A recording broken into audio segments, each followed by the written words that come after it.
Hey reader, welcome back to the channel, and today we are beginning the beginning of a new series that is admittedly going to be punctuated because obviously we're only getting new army books every couple of months, and I made a hard decision but an important decision early on when I started preparing to do the third edition bolt action reviews for armies that I was not going to do a ranking of the and do an immediate review of what is currently in the core rulebook or any of the army lists that are part of the Get You By PDFs. And there's two frank reasons for that. The first is that we've discovered that some things have changed from the core rulebook going into the Armies of books. Second, not all of the options are present and available, so I want to make sure that we're rewarding every nation.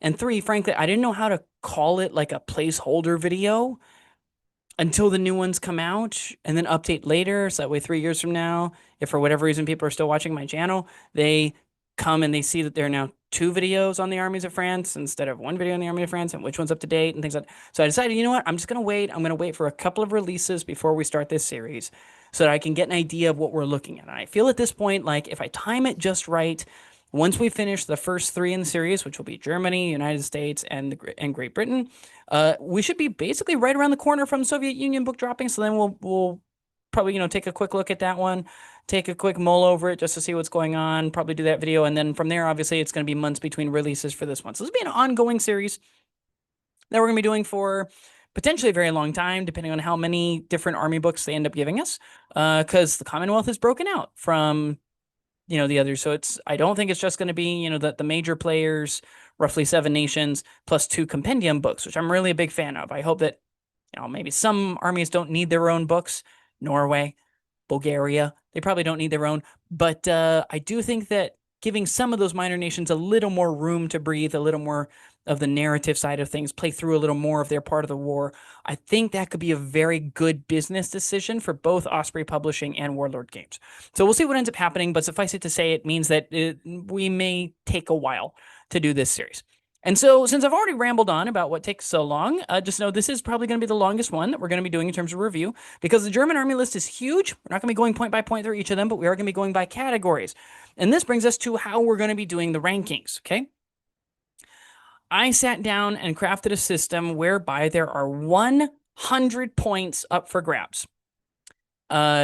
There are 35 different things that we are measuring, and those are weighted. So some of them are going to be worth more points than others in terms of whether something is excellent, good, average, or poor. So we're kind of pulling the same sort of thing that we did with the second edition reviews, but we're quantifying it a little more to help you figure out why I'm ranking something somewhere versus another. So toward this end, as I mentioned, some of them are weighted. So tanks, for example, having excellent tanks is worth more than having excellent tows, because a towing vehicle, fantastic as it may be, useful as it may be, is not probably going to contribute as much to victory as a tank will, right? Similarly, as good as mounted troops are, and as much as I love mounted troops, they're probably not worth as much, in my estimation, toward how effective your army is going to be as supporting fire infantry in 3rd edition.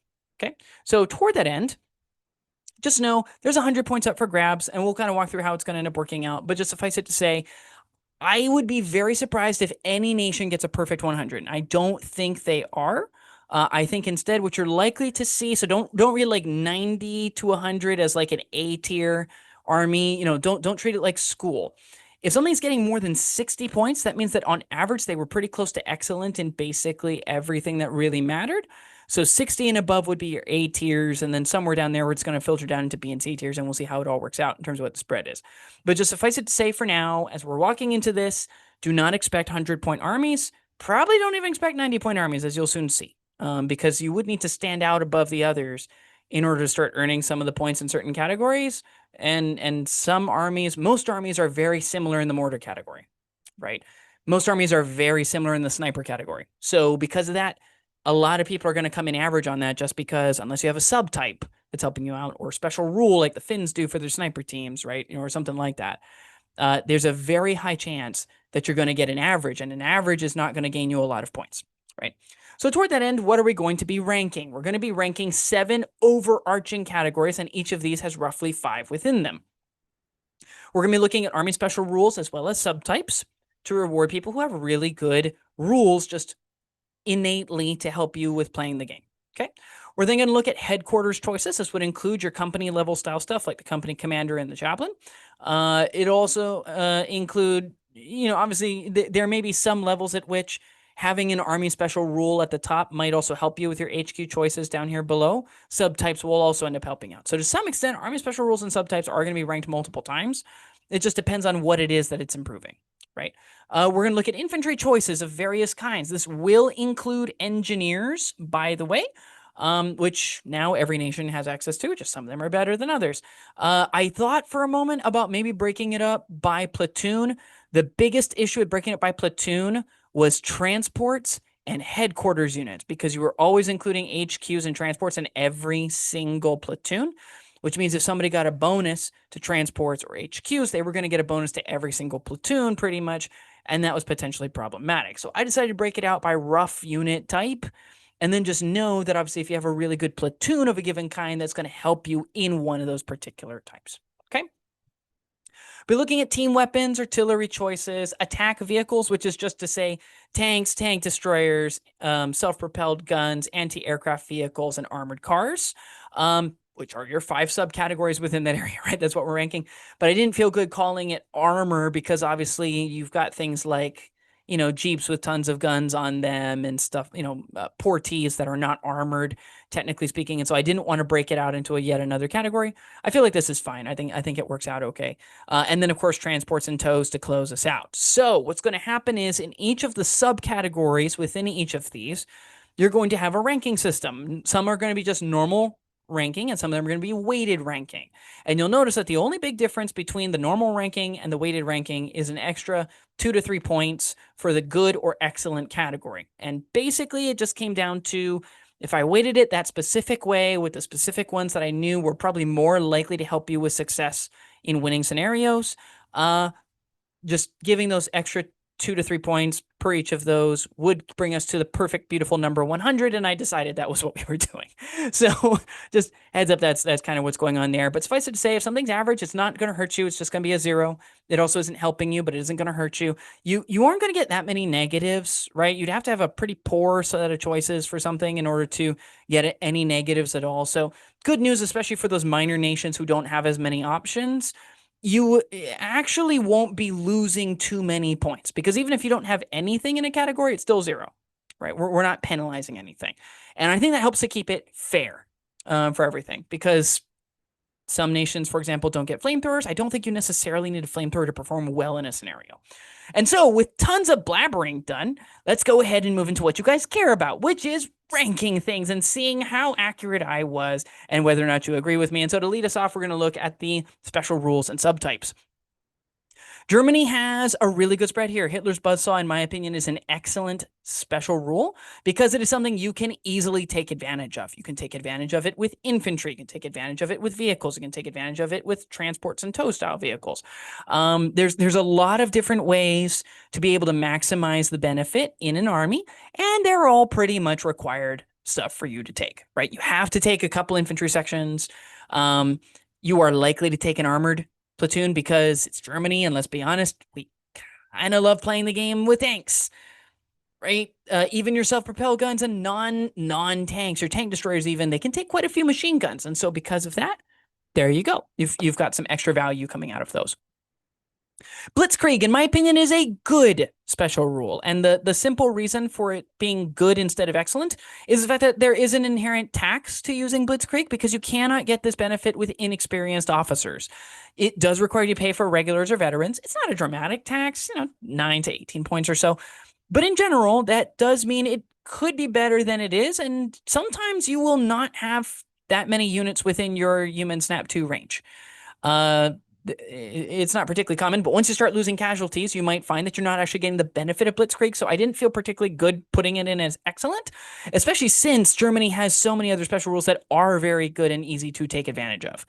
Speaking of which, we have initiative training. This just means that if you lose an NCO in a squad, you don't suffer the -1 morale, which is fan-freaking-tastic, because that means if you're loading up on things like, I don't know, light machine guns, for example, It means you can, one, you're just sniper proof effectively, right, in the game, because it's not like they can snipe out any unit that they want unless you're playing with a pack that allows them to, which I would highly recommend you do because I think it helps snipers out a lot. See the sniper video that we did a long time ago, because my thoughts on it have not changed. But it means you effectively get an extra casualty before you have to take a light machine gun.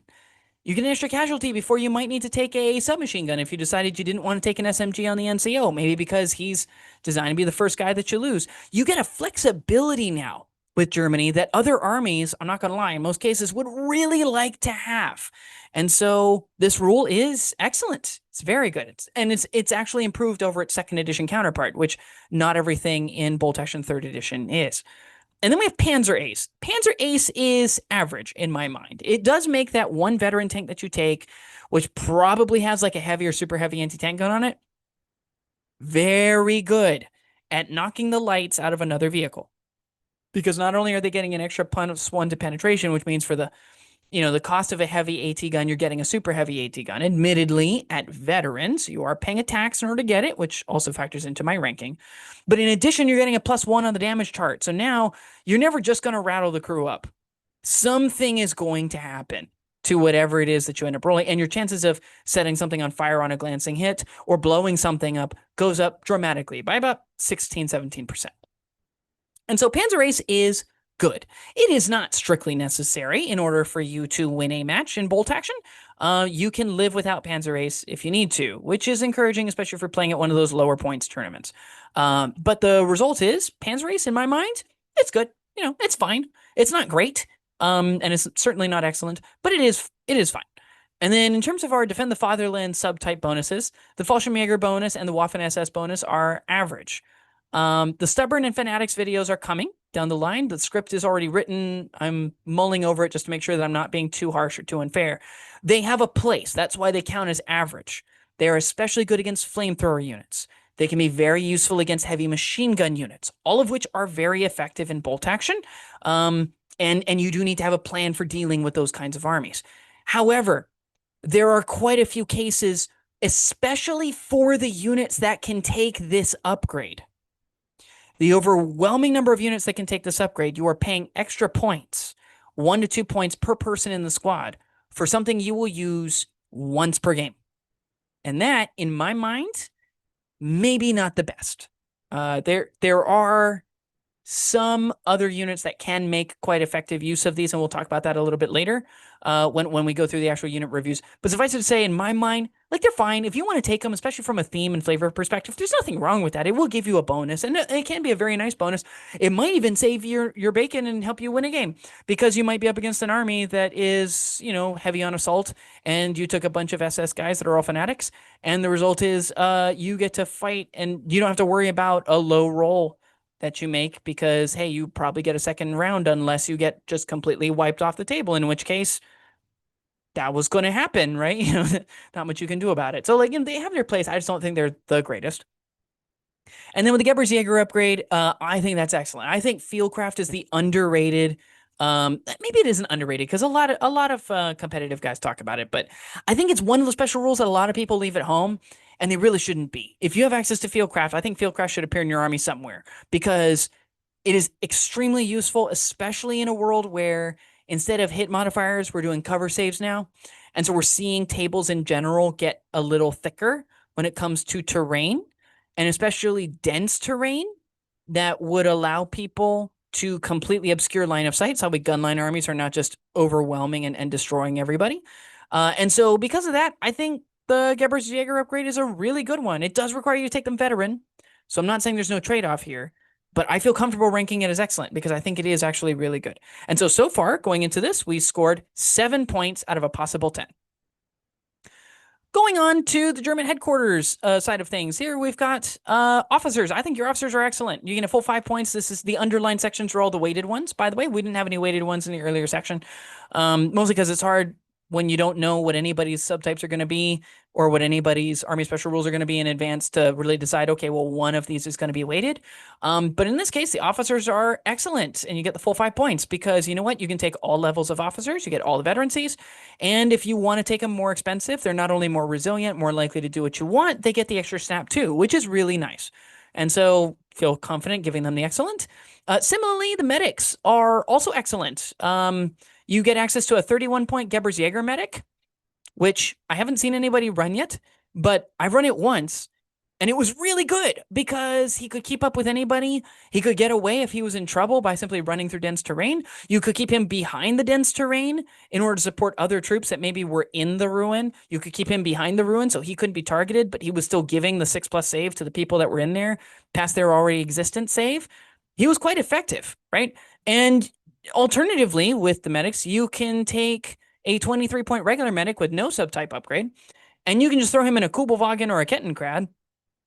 And next thing you know, you've got a even bigger radius effectively for your medic save, because if they're mounted up in a Saskin vehicle, they can still give their bonus.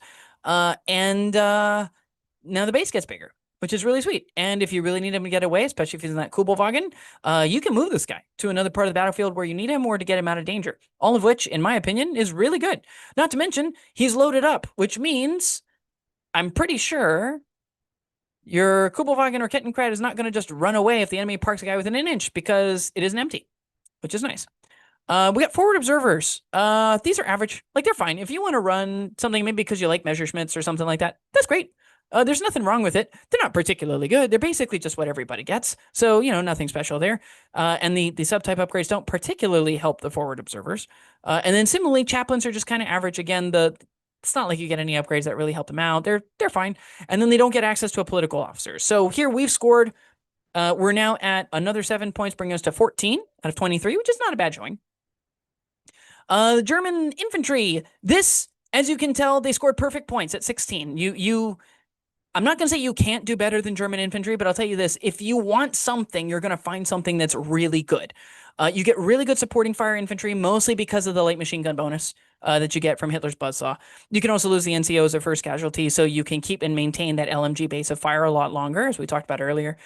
For assault infantry, these are also excellent because you get access to a lot of tough fighters thanks to submachine guns and some special rule bonuses. You get access to fieldcraft quite easily. You get access to Panzerfaust, which are also quite excellent for just driving off tanks, even if just for psychological warfare, right? Even if they don't do anything for you, just the psychological warfare is very good. For your engineers, you get a mix of regulars and veterans with plenty of assault weapons, flamethrowers. You get other anti-tank options as well afterwards. So even if your flamethrower runs out of juice, it might still be useful against armor. A lot of very interesting options available for you. So whatever your flavor is that you like, you've got it. Your mounted troops are fantastic. Just for Cossacks alone, they're fantastic. But also, you get access to motorcycles, which can be really good for pushing up quick in order to get to objectives, because you get that wheeled movement, which is awesome. You get access to fanatics with the SS cavalry. So whatever kind of style and flavor you like, you get them, and you get them really nice, which is good. And then for your unique and specialist units, these are also great. You get access to a variety of infiltrator units, Feld units, Fallschirmjäger units, Panzer Grenadiers who can, dismount and mount more easily, don't take as many hits, and can take 2 light machine guns, which are always really good. You get access to Stug Riders in case you're one of those people who doesn't want to pay for transport, but still wants your guys to be able to move up a little bit faster. I'm not gonna lie, this is a template. If you want to score really well in this series, this is what you want your infantry spread to be. There is a lot of copy paste, right? Like, there's not a whole lot of difference between a lot of the inexperienced units, for example. But the fact that you get access to quite a few inexperienced units and such is a really good sign, right? Like, whatever you might want, you can customize and kit out the perfect build of exactly what you were looking at if you build it the right way. Team weapons, it's not quite as good. Your machine guns are excellent, mostly because, like, you only get the medium machine gun. It'd be nice if you got the heavy machine gun. But 7 shots for 50 points regular or 35 points inexperienced is nothing to sneeze at, right? I mean, that is fan-freaking-tastic value. And in my opinion, I don't leave home without 2 of these. Whether I take those inexperienced or regular, I am inclined to take these every chance I can get because they're just so good for Germany. Similarly, your mortar teams are excellent. You get all types, all veterancies. You can technically give a number of them some of the specialist upgrades. It might even be worth it to take, like, I think the medium mortar can take the Gebersjäger upgrade. Like, that's fine. It's okay. I don't feel like you need any of them. They're still really great because you get really good firepower on a budget. And the fact that you're able to do that with, really reliable troops and the potential for upgrades that could be useful for them is really nice. Anti-tank teams, this is another weighted category. I think they're good.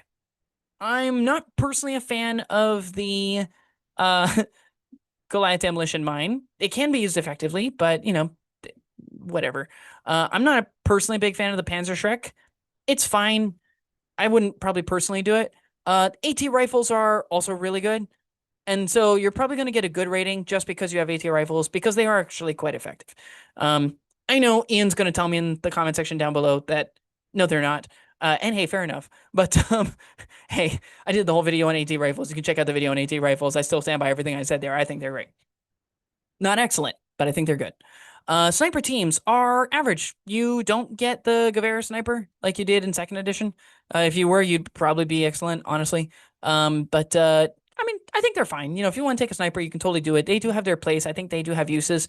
You might be able to get that same use out of the machine gun team, which is what I've been doing recently, and they've worked out just fine for me. But just suffice it to say, yeah, it's a thing. If you want to take them, you can. I don't think they're absolutely necessary. Flamethrower teams, these are great, mostly because you get the standard flamethrower, or you can take the one-shot flamethrowers, and you get 2 of those. Mostly it's useful in case you're afraid that when you drop the flamethrower team out of wherever it is they are, they're just going to get immediately just murked by somebody else. And if that's the case, then it might be nice to just drop them out, fire twice, and then be switching over to like pistols or whatever afterwards. That might be better. And I mean, I don't disagree with that. I think that that's a perfectly reasonable way of thinking about it. And so the result is, I think they're good. I don't think they're great. I don't think they're excellent. I don't think that they're the best they could be, but I think they're fine. And then they don't get any sort of like specialized team weapons that need to be mentioned here. I think in general, hey, getting 8 points out of a possible 13 is really good in this category. And then looking at artillery, this is a category that I particularly like, although you'll notice I didn't weight every single one of them because I try to be fair. I think your howitzers are excellent. You get access to all types, all veterancies. You also get access to recoilless guns, which are fantastic. You get anti-tank guns. These are average. I mean, they don't benefit from anything particularly. Some are good, some are bad. They do all require gun shields, which it might be nice to not have those sometimes, but that is how Germany built them. They even put gun shields on a bunch of their anti-aircraft guns. So, like, it's fine. I'm personally not a big fan of the gun shields. Gun shield video is coming out shortly, so you're going to see my thoughts on those pretty soon. But just suffice it to say for now, I mean, I think they're fine. If you want to take them, you can totally take them. I don't think they're strictly necessary. Anti-aircraft guns, these are excellent. You get one of the widest selections for AA guns in the game. You get access to 1 to 4 light auto cannons. Admittedly, there's no access to 3. That's a British only sort of thing. But if you want 1, if you want 2, if you want 4, you got it. If you want 1 heavy autocannon or even 2 heavy autocannons, they got you. You've got everything here. This is an exceptional suite, excellent selection. Obviously, you also have things like the dual-purpose AA guns as well. But just suffice it to say, like, whatever your jam is, you can fit this with a German army. Okay? And then you got rocket launchers. These are, of course, excellent because you get not only access to so many of them, which is excellent, you can vary it based on, okay, do I want to save on cost? Do I want it to be more survivable? Drop crew members and go between Nebelwerfers and Howling Cows, right? You have some flexibility, which a lot of nations don't have. They only get the one choice, whatever their one choice is. And so it's really nice that Germany gives you that. I also have a separate category for machine gun-oriented AA guns because they do exist for some nations. We don't have any for Germany, but that's fine. I mean, again, 9 out of 13 is not horrible at all. And then looking at German armored support, this, unsurprisingly, is also going to perform pretty well at almost perfect points. They have excellent tanks with good anti-infantry and anti-armor options. You've got excellent tank destroyers between your Stugs, your Martyrs, your Hetzers. There's really good firepower, even for relatively cheap in the case of the Martyrs that you can pick up. You've got your self-propelled guns. These are good. You've got Stugs, which are more on the heavy side. And then you've got things like Stummels and the Panzer I SIG 33 on the lighter side on DV7. What they lack, and the reason why I'm not going to consider them excellent, is they do lack kind of a damage value 8 middle ground. They do have a closed top version, obviously, with things like the Stug, which a lot of nations, whether it's, the Stug with the light howitzer, whether it's the Stug 42 or it's the Stug 33B, a lot of nations are working with open topped Self-propelled guns, Germany does get access for fully enclosed, which is really nice for avoiding some of those pins because you can't be pinned by small arms. That being said, if you want to go that route, you do have to go heavy, right? And some nations don't have to do that. So as I'm looking at SPGs, they're good. I think they are useful. I like running these. I will run Stummels, Panzer Ones, and Stokes relatively often. I don't think they're the best, and I don't think they're excellent per se. I think that there are some things that are missing. Your anti-aircraft platforms are also good. Things like the Drilling, the Verbovin, the Opel Blitz, and the Ostwind. I'm not going to argue with any of these. However, you're either looking at a damage value 6, relatively easily removed Opel Blitz, which now has stationary firing platform, so you can't advance your 12 to 24 inches, depending on whether you're on a road, pivot, and drill somebody right there in that same turn. Or you're going heavy, and you're typically going like damage value 8 or 9, and they're open-topped, and thus being relatively expensive because of the armaments that you're paying for and the armor that you're paying for while still being relatively easy to pin. There are some nations that have fully enclosed anti-aircraft platforms. Those are fantastic. I think if we had some sort of a middle ground that was a little better than the options that we have right now, it would bump all the way up to excellent. But still, I mean, it's really good, right? I mean, I've had to play against a number of these things. They can be very tough to beat, and they can do they'll do some work for you in the game. And then your armored cars, honestly, are excellent. I mean, you get a really wide range of options. Even if you were only to look at the ones that come in like starter sets or starter armies, even those are just really great, right? You get the SDKFZ 222, which, you know, it's got the auto cannon, it's zippy, it's light, it's got recce, all of that's fantastic. You got things that are beefier, like the 234-2 Puma, which I know some people that, you know, people talk about how there weren't very many of those made and they hardly saw any combat, blah, blah, blah. You know what? It's awesome. It looks cool. It's in the game. You can run it. I have no problem with it. I'm not one of those people who requires myself to only use things that made up 10% of a given nation's force, right? It's really good, right? I mean, you can brawl and beef like a tank for only 160 points. You get recce on it in case you need to get away from danger. You're punching up because you're a light armored damage value 8 vehicle with a medium armament for anti-tank options. Sure, you may not get that many machine gun shots, but you know what? You get the Hitler's Buzzsaw bonus, so at least you're getting that on the coaxial machine gun. I think it's really great. It was also one of the first German vehicles I ever owned, admittedly, because I started with the Grenadier starter box. So I really like it. You can think what you want. I just don't really care. And we'll go from there. It is worth noting the armored car section, you know, there aren't any like tankettes for Germany, mostly because when they were thinking through like tankettes, it just became like the Panzer One, so it's in the full tank category. But in general, I think you get really good options there. So if you're looking to go the zippy route, you can do that really well with Germany. And so, no, we're doing really well on points so far. We're at 64 out of 84 so far, with only one category left to go. And this is where you see a bit of a slowdown for Germany. Okay, your soft-skinned, small and larger transports are average and good, respectively. Okay. There's nothing particularly special about your 3 to 5 man style soft skin transports, other than the fact that you can technically take a Schwimmwagen, right? So it's amphibious, which is cool. Don't get me wrong. But there's really nothing here. It's basically just what every nation gets. And then similarly for your larger soft skin transports, I'm going to give them a rating of good, not only because you get your standard truck style stuff that can carry a reasonable number of troops. You can get half track options with the Opel Blitz, turning it into the Maltier, which is fantastic. And the kit for the Opel Blitz is also the kit for the Maltier, so you can do both. And if you do it with magnets like I did, which is admittedly relatively difficult because of how all the pieces fit together, but if you do it with magnets, you can use both, which is really nice. But in addition, they also get the Landwasserschlepper, and as everybody who's followed my channel since the inception knows, I love these things. So of course you're going to at least get a good rating if you've got access to things like these. But it means you have mobile forces that can move through rough terrain, you can move through water terrain, you can carry larger or smaller numbers of troops, and that's good and fine. It's not the greatest ever. And similarly, when we get to armored small carriers and larger carriers, they have a few. There's some smaller Hanemags can hold like 5 dudes. There's some larger ones can hold up to 12. They're all open topped, which a lot of them are in the game. So I'm not trying to diss that, but there are some nations, mostly in the Francosphere, that can take fully enclosed armored vehicles. There are some trade-offs to that, like not being able to snap 2 outside the vehicle, but there are some benefits from that. And similarly, you're actually relatively limited because of static costs on the Hanemag style variants. Hanemags have to take certain types of armaments depending on which version you're taking, which is going to increase your base cost. And there's no way to cut those out. Whereas a number of nations, they'll be like, okay, well, here's your armored carrier that doesn't have any weapons on it. And here's your version if you want to give them a tiny gun. Here's what you get if you give them a bigger gun. Here's what you get if you give them 2 or more, right? There's a bunch of those, and having that flexibility is quite nice. Furthermore, a lot of the extra upgunning that you can get on these, you start with like forward-facing weapons, and then you're adding like rear-facing weapons.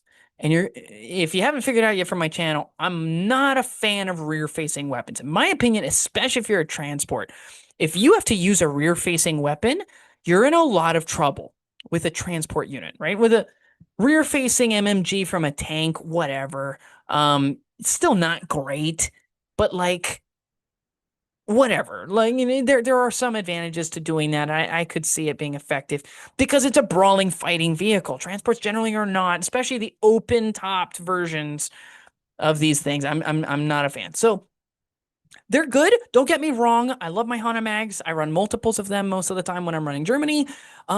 These things are good. I am not going to say that they are excellent. Okay. And so because of that, they slow down a little bit there in the end, coming to a 73 as their final score. And so as we come to kind of the overall conception, similar to what we did in our second edition review, like what are your best choices? Honestly, you get a lot of good choices for infantry, so you can spread out. Bo Mortensen did like a top 10 review of German units, and he did mention quite a few of the infantry units. And you've got Spotropen, Panzer Grenadiers, and stuff like that are all really good. In terms of team weapons, things like mortars, AT rifles, machine gun teams, flamethrowers, if you're willing to take an engineering platoon, I think there are some value to that. I've been playing around more with flamethrower teams, and I have not been disappointed. I think you do need to learn how to use them really well, and I do think they tend to be better in an engineering section than as a separate team, just because they do tend to live a lot longer. But like in general, you do have quite a few options in that category. For artillery choices, your recoilless guns, your anti-aircraft guns, your rocket launchers, possibly something like a PaK 36 or PaK 38 AT gun, because that light and medium AT gun, they're not that expensive. They'll punch pretty hard, and frankly, they look pretty cool, right? I love that cool, really aggressive sloping design. It does look awesome. So, feel free to run those. I think they could work really well for you, especially if you're planning on going lighter on the armor. It could be nice to have some nice, bigger, beefier guns to support you. You've got so many armor choices, right? Between your Panzer 1 through 4, your Stugs, your Stummels, your armored cars of various kinds. Like, you've got so many options for armor that, as much as people say they hate the spam, again, as I've mentioned before on this channel, I grew up in Hawaii. I grew up eating spam since I was a baby. I like spam. I have no problem with it in any form. And so because of that, you would be tempted in a competitive format to try to fit in 2 armor platoons, because you have so many good choices that are just so good that you feel kind of bad only taking a couple of Panzer 2s and Panzer 3s and leaving a Stummel on the table, just leaving it on the shelf and not being able to take it, right? So things to think about. You've got your Hana mags, in whatever form. You've got the 250/1, which is also a really good transport. You've got things like the Stummel for transport. And I'll say this as somebody who's been trying it recently with an engineering platoon. Heavy field cars, if you're really brave and you know how to protect them, and you can still deliver the payload before, without dying, and then you can boogie out of there before they try to remove your damage value 6 vehicle. Heavy field cars, these things can work, okay? So I'm just going to throw it out there, and you decide if you like them or not, but feel free to give them a try. I know a lot of people are saying soft skin transports are dead, unless they're like super cheap 3-man transport stuff. I am not fully convinced. I am mostly convinced, but I am not fully convinced, and the reason why is the heavy field car used well. So I would recommend giving it a try. More on that in a future video. And then in terms of looking at your best platoons, obviously your rifle platoon you have to take, but good news, it's actually a good platoon for you, okay? You're not just taking it as a tax. You're taking it because it actually has some value. Your armored platoons are really good. Your artillery platoons are really good. And I do think your engineering platoons are good in as much as you like engineering platoons, okay? And so I went ahead because obviously we don't know everything, but, just rough gut feeling on where I think all of the nations are going to fall. This is my current ranking. Now, as of the next video in this series, I could be completely wrong. Okay. But I suspect this is where the predictions for 3rd edition are going to run. And it's not particularly surprising. The more bulked out, more well fleshed out nations are relatively closer to the top. And then the ones that are less fleshed out and are a little softer tend to be nearer to the bottom. Okay. But in general, for where we start right now, Germany is number one. You'll see the predicted ranks on the left-hand side. You'll see the current rankings on the right-hand side for the videos as we go forward. So we can keep in mind where we are. And next to review, we will be looking at the United States of America because they were the next one that was released. And so if you have thoughts on the series, if you think that I'm being too harsh on some of the German options, let me know. I am not above potentially doing a "was I wrong" video as we assess things and potentially readjusting where people fall. I'm not above. I'm not above that. So please do let me know your feedback down below, and I will see you next time.